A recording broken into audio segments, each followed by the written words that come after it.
It's my privilege and honor to welcome all of you to the 7th edition of the Indian Ocean Conference. This is a series hosted by India Foundation annually in different countries in collaboration with RSIS Singapore and, of course, with full support from the Ministry of External Affairs of Government of India. We are happy that this year this event is being hosted by the Department of Foreign Affairs and Trade, Government of Australia, together with Perth, US Asia Centre. We are delighted that in this year's conference, we have ministers from 17 countries, including one head of the state, and officials from 16 countries and from 6 multilateral organizations. There are delegates from over 40 countries in this conference. Our hearty welcome to each one of you. Friends, Indian Ocean is not an artificial geopolitical construct. It's a natural region. It is home to more than 3 dozen nations. From the Persian Gulf to the Straits of Malacca, this vast expanse of waters is the world's 3rd largest ocean, covering 74 million square kilometers. Although the only ocean named after a country, the Indian Ocean is more a civilization than a mere maritime geography. Over millennia, its waves touched the shores of countless countries, carrying a cultural and civilizational message. The Indian Ocean was the dominant economic and trade power in the first millennium, with the Indians and the Arabs leading maritime trade, and it was a region of peace.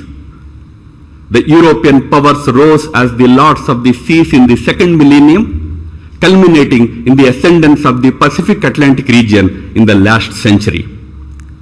But friends, the global power axis has decisively shifted to the Indian Ocean in the 21st century. It is here that the economies of scale with massive populations and massive purchasing power exist today. Over 60% of the world's container trade and 70% of the energy trade passes through the sea lanes of this region. Regrettably, of course, these days, it is here that many warships and submarines are also started appearing regularly.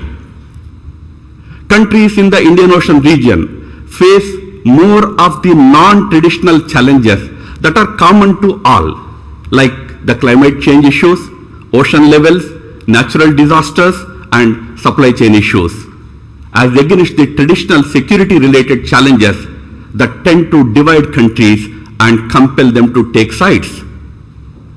Indian Ocean Conference is designed to create a forum for deliberating on these immediate and imminent non-traditional challenges of the region and create networks to help nations effectively tackle them. Ladies and gentlemen, we are grateful that Honorable Foreign Minister of Australia, Senator Penny Wong, took the initiative of hosting the 7th edition of the conference here in Perth, and, if I may add, upgraded this Track 1.5 initiative into almost a Track 1 event. You all know that Australia is a major country at the intersection of the Pacific and Indian Oceans. We are glad that under Senator Wong's leadership, Australia has outgrown its Pacific Ocean-centric identity and joined hands with all of us to play an active role in the Indian Ocean. Ma'am, thank you very much. His Excellency Ranil Wickremesinghe, President of Sri Lanka, is a scholar politician, a firm believer in the distinct identity of the Indian Ocean region. He has been associated with the Indian Ocean Conference series right from the beginning in 2016. Excellency, we are happy to have you here this year also. Dr. Jaishankar, the External Affairs Minister of India, is ubiquitous these days in the global capitals due to India's dynamic interventions on the world stage. He too has been an integral part of the Indian Ocean Conference, first as the Foreign Secretary of India and later as the External Affairs Minister of India. Thank you, sir, for your unwavering support to this important initiative. Dr. Vivian Balakrishnan, the Foreign Minister of Singapore, was our first host when we initiated this series in 2016. He never missed this conference, sometimes making a few-hour visit to attend the conference. Thank you for your participation this year also, Excellency. Finally, may I also thank the Honorable Foreign Minister of Oman, Minister Al-Busaidi, for his active support and involvement in the Indian Ocean Conference initiative. Unfortunately, we will be missing him in this year's event. Ladies and gentlemen, let me once again extend a hearty welcome to all of you to this inaugural session of the Indian Ocean Conference number 7, 2024. Thank you.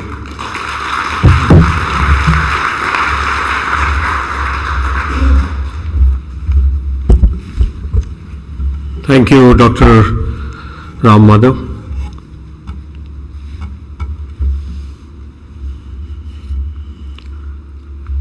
Now it's my pleasure to invite the Foreign Minister of Singapore, His Excellency Dr. Vivian Balakrishnan, to make his speech.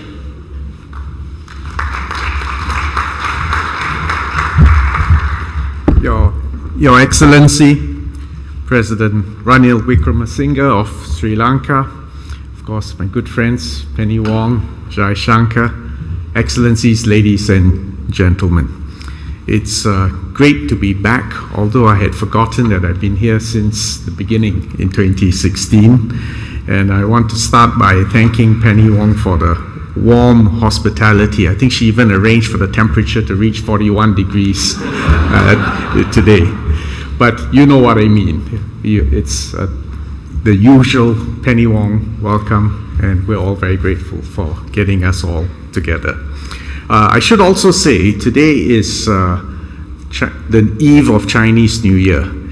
It's a big deal in Singapore. This is the day when extended families get together for a reunion dinner. So I'm sacrificing that for you. But in a way, we are getting together as an extended Indian Ocean family to look forward to the new year. The theme for this year's conference is very apt: a stable and sustainable Indian Ocean. I'm going to confine my ruminations today to basically two themes. First, the strategic significance of the Indian Ocean, and second, the issue of sustainability. So on the first theme, the strategic significance, I checked the large language model while preparing for my speech today.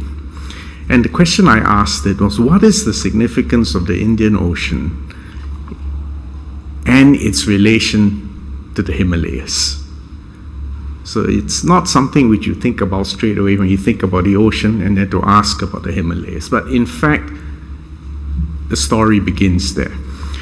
For almost all of recorded history, the Himalayas, 8,000 meters up, and the dense jungles of Myanmar served as a major, significant barrier, but not completely impermeable, between South Asia and East Asia, and even to some extent, Central Asia. Because of that, you will understand that in fact it is the Indian Ocean which historically has been the conduit for culture, language, religion, trade, and even in more recent centuries as the vector for colonization. So think about that. That was a barrier, and in a way, because of that barrier, the Indian Ocean achieved greater salience. I then asked it, how many littoral states are there in the Indian Ocean? The answer came back 26. I quickly checked that Singapore was on that list. Then I asked it the next question. which landlocked countries are dependent on the Indian Ocean? And here it gave me a more nuanced answer. It said it depends on what you mean by depends. And I should share, when I had a bilateral meeting with my colleague from Nepal today, and of course the largest trading partner for Nepal is India. But if you ask them, the second largest or an increasing partner is China. So then the interesting question became, well, how do Chinese goods reach a landlocked nation up in the Himalayas? The answer, the Indian Ocean. And that's why my friend is here today. So the point I'm making is that the Indian Ocean has great historical, linguistic, cultural, economic significance. The second sub-point about the Indian Ocean is to appreciate that, in fact, there are choke points in the Indian Ocean. So where are these choke points?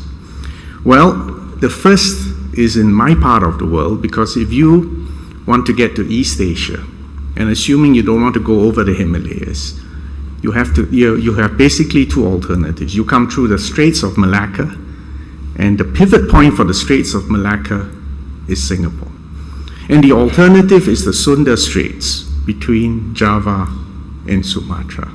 As luck would have it, when the Suez Canal was opened, the shortest route between Europe and China and Japan, in fact, became the Straits of Malacca, because you didn't have to sail all the way south around the Cape of Good Hope. Now, I mentioned the word choke points because if you fast forward to today, and what is happening in the Red Sea and the stuff that the Houthis have been lobbing at ships, it's a stark reminder that choke points exist and continue to be salient for the Indian Ocean. If the conflagration in the Middle East expands, and it's not just shipping through the Red Sea which is affected, but also the Straits of Hormuz. And you've heard Ram mention just now, the significance is that about 70-80% of oil traverses the Indian Ocean, something like 50-60% of container traffic also traverses the Indian Ocean.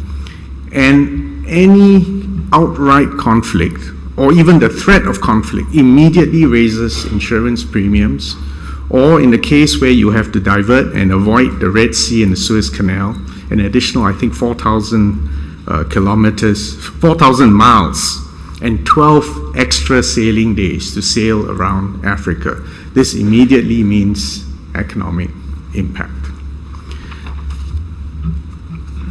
For a small trading nation like Singapore, and last year I should add, we actually had a record year for our port. We, I think, transshipped, or we dealt with 39 million TEUs of containers last year. For those of you who are in shipping industry, you know this is a very big number. So when Singapore says, well, maritime shipping is important, I hope you understand it's not a debating or political point. It's our lifeblood. And that is why Singapore has always been a very strong proponent for the UN Convention on the Law of the Sea. And again, let me explain why this is strategic and this is not a debating point. The moment a ship leaves Perth or Colombo or Mumbai or Singapore, that ship does not have to seek permission from anyone or pay rental to anyone to decide where it's going to call, wherever it is in the world. That is the legal and economic significance of freedom of navigation. Even if you have to traverse territorial seas or straits used for international navigation, You assert the right of innocent passage, you get to go through, you pay no one, you seek no permissions. Now, this is critical even today for economic lifeblood. There's another factoid which is worth remembering, which is if you take a moderately large ship that traverses the Suez Canal today, in fact, the largest ship that traverses the Suez Canal today takes 24,000 TEUs. But let's just settle for about 18,000 TEUs, which is a more average number. If I asked you to unload all those containers onto a train, the trick question is, how long does a train need to be to carry all the containers off one ship? And the answer, more than 100 kilometers, which is clearly impractical. Again, this emphasizes the importance of the maritime shipping, and that even in this day and age, there is no substitute for maritime shipping, and therefore maintaining the right of freedom of navigation as a right, not by grace of the littoral state, remains absolutely essential. We believe that this is a right that needs to be affirmed, reaffirmed, and we need to hang on to this. For all of us here from littoral states and landlocked states that depend on maritime shipping, this is something which is non-negotiable. Let me now move on to the second theme, on sustainability. It's a sobering statistic that last August, the average sea surface temperature reached a new record of 21 degrees centigrade. I asked more specifically about the Indian Ocean, and it also said, well, 2023 was a record year for the average sea surface temperature. And if you don't believe me, go and visit my good friends in the Maldives, and those of you who have been there in the past. The Maldives is a place where you can see for your own eyes coral bleaching. So there's no question that this is a clear and present danger. On our part in Singapore, there are a couple of things which we have done at the international stage. Apart from participating in the negotiations that led up to the Paris Agreement and to subsequent COP meetings, last year we co-sponsored the resolution put forward by Vanuatu, seeking an advisory opinion from the ICJ, the International Court of Justice, to lay out the national obligations on protecting Earth's climate and the legal consequences for failing to do so. I think there are many developed countries that would be very nervous of this resolution, and more importantly, if and when the ICJ comes up with a ruling. Nevertheless, we felt that this was important, and this is important for low-lying island states like Singapore and my many Pacific Island friends, where it's an existential issue. And it goes beyond coral bleaching, it even goes to the point of when many states are at real risk, not just of flooding, but of complete submersion. Last year, we also participated in the successful conclusion of the BBNJ Treaty. This is the treaty on the sustainable use of marine biodiversity in areas beyond national jurisdiction. It's a landmark achievement, and we're very glad that it was a Singaporean ambassador for the oceans and the law of the sea, Ms. Rina Lee, who presided over these successful negotiations, and it will provide a critical boost for global efforts to protect the marine environment. Third subpoint on this theme, Singapore is also seeking partners for collaboration on green shipping corridors. This allows us to contribute to developing standards, best practices, and the technology needed to support decarbonization, digitalization, and sustainable growth of the maritime industry. Specifically in the Indian Ocean, Singapore is contributing to what has been called the Silk Alliance Initiative. This is an initiative that aims to enable zero-emission shipping across the Indian and Pacific Oceans by green corridor clusters, including focusing on a baseline fleet that predominantly bunkers, and obviously we hope will bunker in Singapore as well. We believe that we need to find collective solutions that brings everyone on board and leaves no one behind in order to achieve a sustainable Indian Ocean. So let me conclude that since the IOC was launched in 2016, we've been able to keep attention focused on maintaining the Indian Ocean as a zone of peace, of development, and increasingly also focus attention not just on the security aspects but on the sustainable aspects. Final point to remember is that if you think about the history of the Pacific Ocean and the Indian Ocean, one fortunate thing that has not yet happened in the Indian Ocean is that we haven't had an all-out naval carrier-based battle as opposed to what happened in the Pacific Ocean in the Second World War. Fast forward to today, I think this achieving peace and stability in the Indian Ocean has become even more salient, not less. And our suggestion is maintaining a rules-based global order, negotiating international treaties, complying with those terms, seeking peaceful resolution of disputes, and preparing for a sustainable future are critical.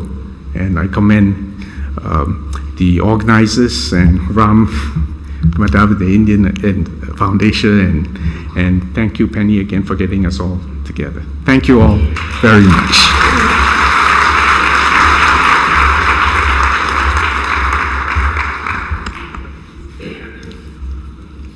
Thank you, Dr. Vivian Balakrishnan.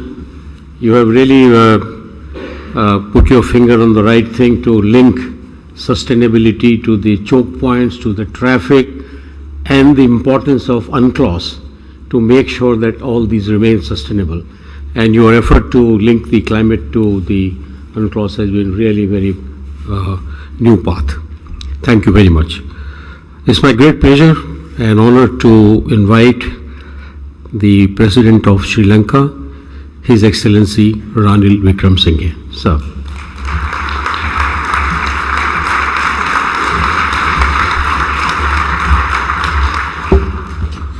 The Foreign Minister of Australia, Honorable Penny Wong, External Affairs Minister of India, Honorable Dr. Subramaniam Jaishankar, Minister of Foreign Affairs of Singapore, Honorable Dr. Vivian Balakrishnan, Foreign Ministers of the representative countries, Secretary Generals of the representative organizations, of course, Ram Mahadeva and the Indian Foundation, Excellencies, representative think tanks, distinguished guests. It's a great pleasure to be here in Perth for the 7th edition of the Indian Ocean Conference. I thank the Australian government for the hospitality afforded to all of us. I also thank the India Foundation for once again bringing us together. The theme of this conference, towards a stable and sustainable Indian Ocean, could not be timelier and more appropriate. The Australian continent is unique in that it has borders with both Indian Ocean and the Pacific Ocean. Perth played a crucial role in the history of Sri Lanka-Australia relations. During World War II, Royal Canadian Air Force Catalina flying boats traversed the expanse of the Indian Ocean, connecting Perth with the Koggal Air Base in Ceylon, the only air link between Indian subcontinent and Australia. Known as the Double Sunrise Flights, they operated a non-stop route up to 32 hours in radio silence to ensure the success of a critical air route during World War II for the Allies. The Japanese attack in April 1942 on the Indian Ocean, especially Ceylon, was described by Churchill as the most dangerous moment of the war, highlighting the importance of the Indian Ocean to the British Empire. I was just talking with Dr. Balakrishnan, and we said there was no carrier battles in the Indian Ocean for the simple reason The Japanese sank the only British carrier. Excellencies, ladies and gentlemen, let me highlight a few important developments which I hope will make a contribution to your deliberation. Firstly, historically speaking, the Indian Ocean is a multipolar and has resisted domination by a single power.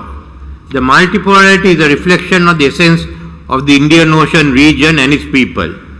As Asia emerged from colonialism, the newly independent countries of Asia, Ceylon, Sri Lanka, India, Indonesia, Burma and Pakistan convened the Bandung Conference in 1955 to oppose colonialism in all its forms. The conference declaration to oppose big power rivalry in turn led to the non-aligned movement. Since then, the Indian Ocean region has been influenced by the spirit of Bandung. It has never become a part of the US hub and spoke system.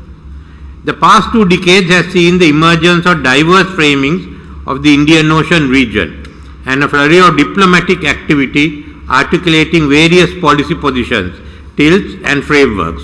What is clear is that no single objective geopolitical construct has emerged and we are left instead with a contested vision with multiple interpretations.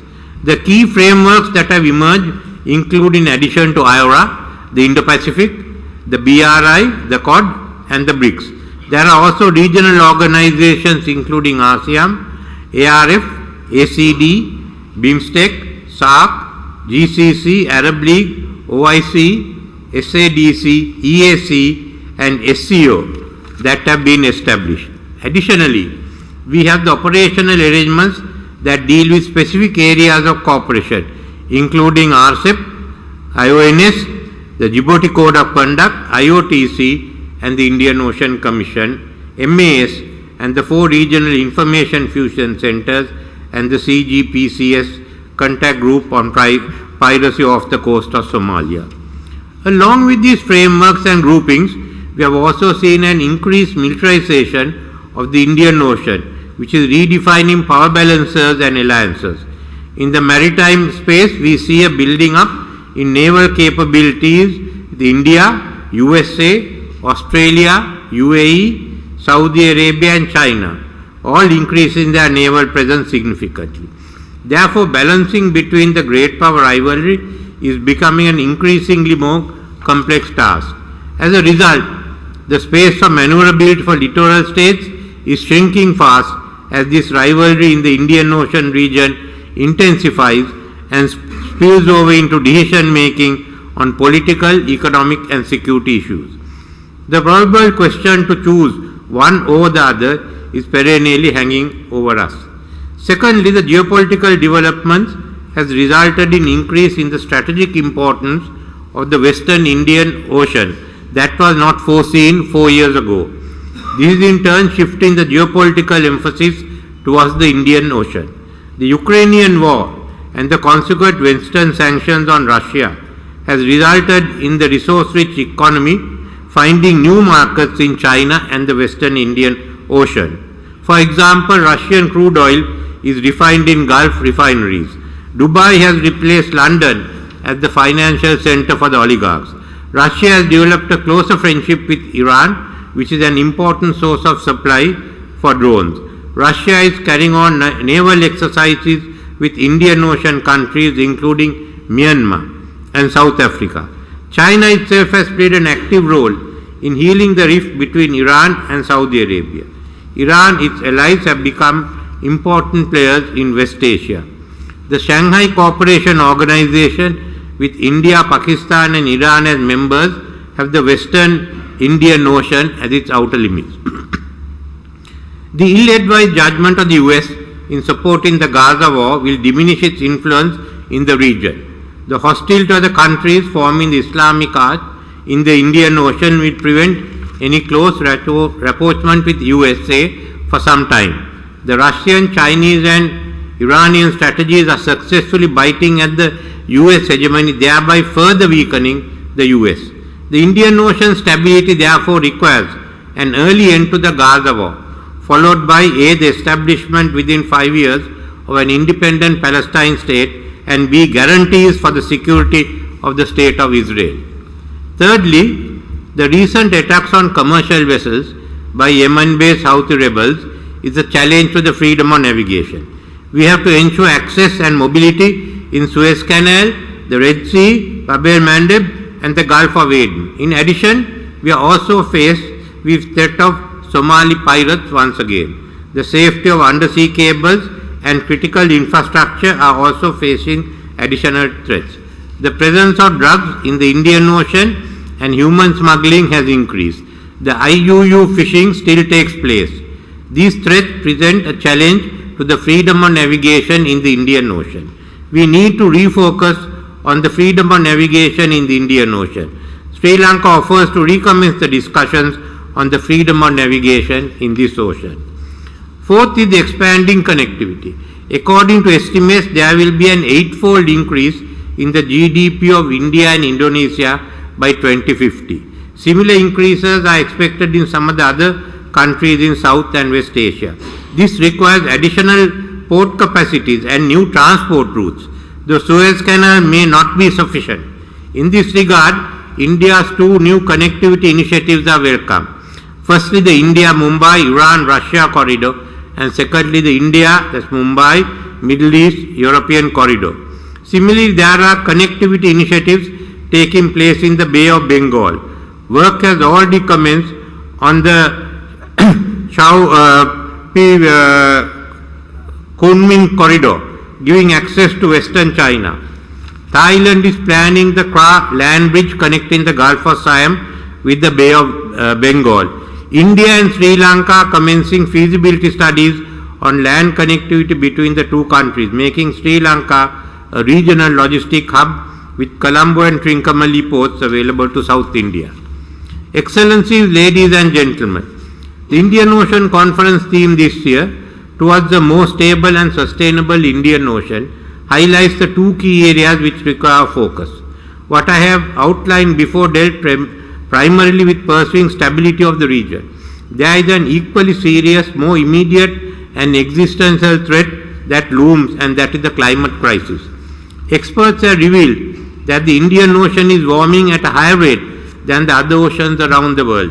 The levels of warming are estimated to be 3 times higher than in the Pacific Ocean, and coastal areas across the IOR will experience continuous rise in sea levels and face severe coastal erosion. The Indian Ocean is also rising at a level of 3.7 millimeters annually, and the extreme sea disasters are inevitable. The island states of the IOR are vulnerable and have to be provided with adequate resources to mitigate the effects of climate change. Changes at sea also affect monsoon patterns and in turn impact on agriculture and food security across the Indian Ocean region. They also impact on the biodiversity and in turn on food and livelihood of people of the littoral states. The Indian Ocean presents opportunities in terms of ecology.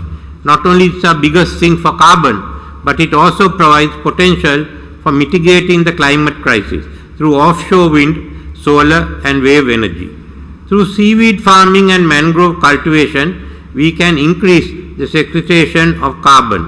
Sustainable exploitation of our ocean resource is critical for our survival, as the ocean provides for our future. At COP28, Sri Lanka proposed 3 key initiatives: the Tropical Belt Initiative, including the Indian Ocean, the International Climate Change University, and the Climate Justice Forum. As the current chair of the Indian Ocean Rim Association, Sri Lanka is focusing on the interdependence between the Indian Ocean and climate change. The Climate Change Justice Forum aims to accelerate financing of losses and damages and includes debt justice as an essential component of the overall solution. Any proposal of mitigation and adaptation intervention must take into account the debt component faced by climate vulnerable and developing countries. Excellencies, ladies and gentlemen, we are living in an uncertain times. The stability we had taken for granted since the end of World War II and the Cold War is unraveling. Globalization is being challenged, as is multilateralism. The climate crisis is affecting prospects for trade and economic development around the world. It is impacting on food security, livelihoods, supply chains, biodiversity and maritime transportation. Either we can wait for global development to dictate our fate or unite so that we may chart our own course. Creating a safer ocean environment by building confidence and predictability among users and enhancing ocean situational awareness will be key to maintaining peace and security in the Indian Ocean. The main platform that can undertake this important task is the Indian Ocean Rim Association. Ensuring a peaceful and secure Indian Ocean would facilitate sustainable use of oceans for the economic and social benefit of coastal and littoral states. An overarching architecture for the Indian Ocean that deals with critical issues is required. The basis for such a structure is already in existence, including the United Nations Convention on the Law of the Sea and the recently adopted BBNJ agreement in 2023 on the conservation and sustainable use of marine biological diversity of areas beyond national jurisdiction or the High Seas Treaty. A code of conduct on freedom of navigation and overflight and unimpeded commerce and similar guiding principles on dealing with the climate crisis and the sustainable use of the Indian Ocean are necessary. Only the leaders of the Indian Ocean countries can ensure that these measures are translated to the creation of an overarching regional architecture for the Indian Ocean region. Therefore, the responsibility lies with us. I thank you.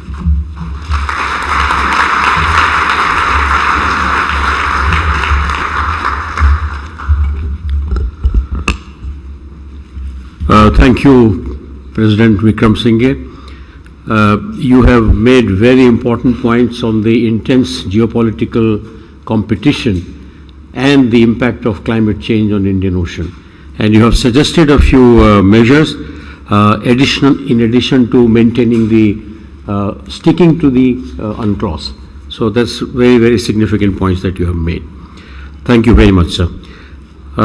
Let me now invite Mr. Gordon Flake, Professor Flake, to the stage to make the final vote of thanks to the panel.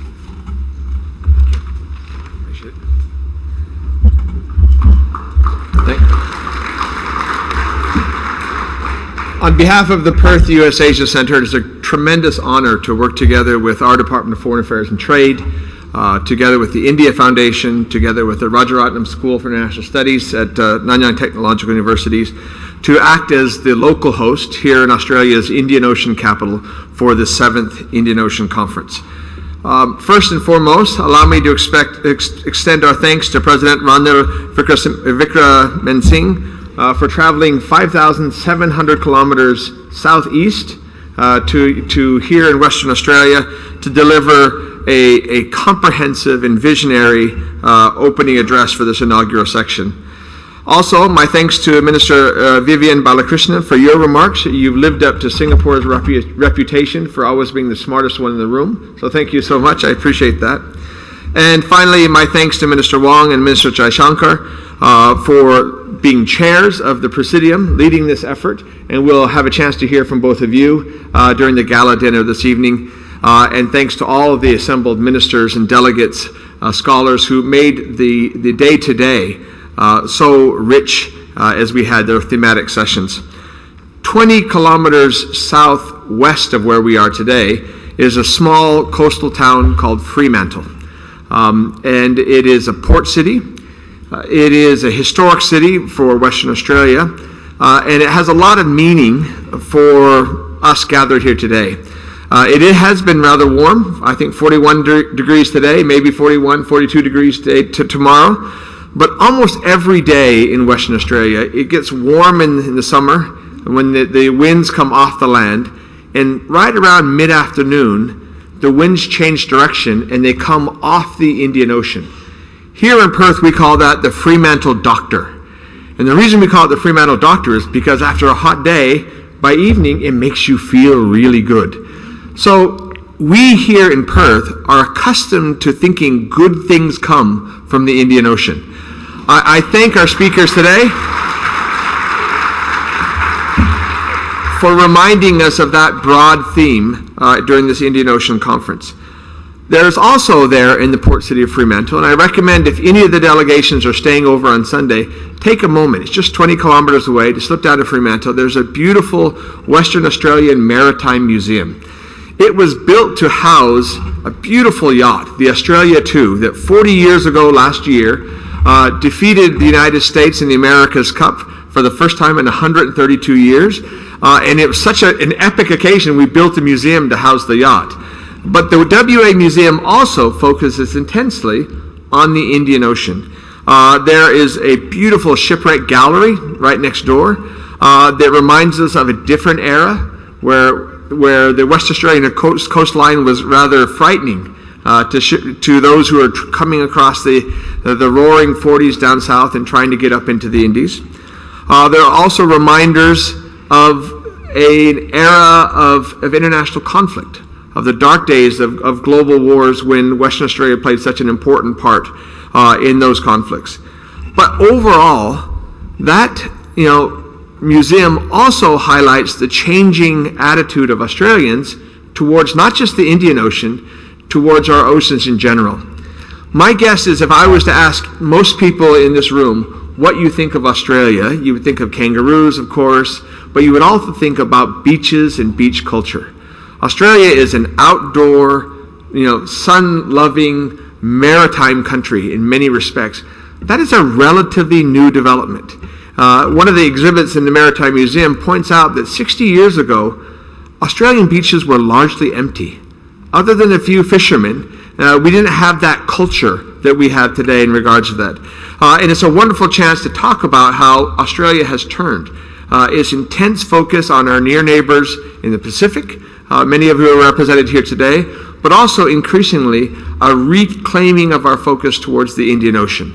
And so this conference, this 7th Indian Ocean Conference, is a reminder for all of us to turn our focus, our commerce, our partnerships, and our hearts increasingly towards the Indian Ocean. And we thank you all for helping us with that today. I appreciate that. Now, let me do a little bit of housekeeping. We have a wonderful gala dinner planned in just about 40 minutes from now. We've got some refreshments right outside for those of you who are preparing for them while they get the room ready. We would like everybody in the room to remain seated just for a moment as I ask our distinguished speakers on the stage to exit stage left, and then the assembled ministers as well to make your way out of the room. And so if the rest of you would kindly remain seated until the ministers have exited, we'll have a short break before we all gather again for a wonderful gala dinner this evening. So thank you. Appreciate it.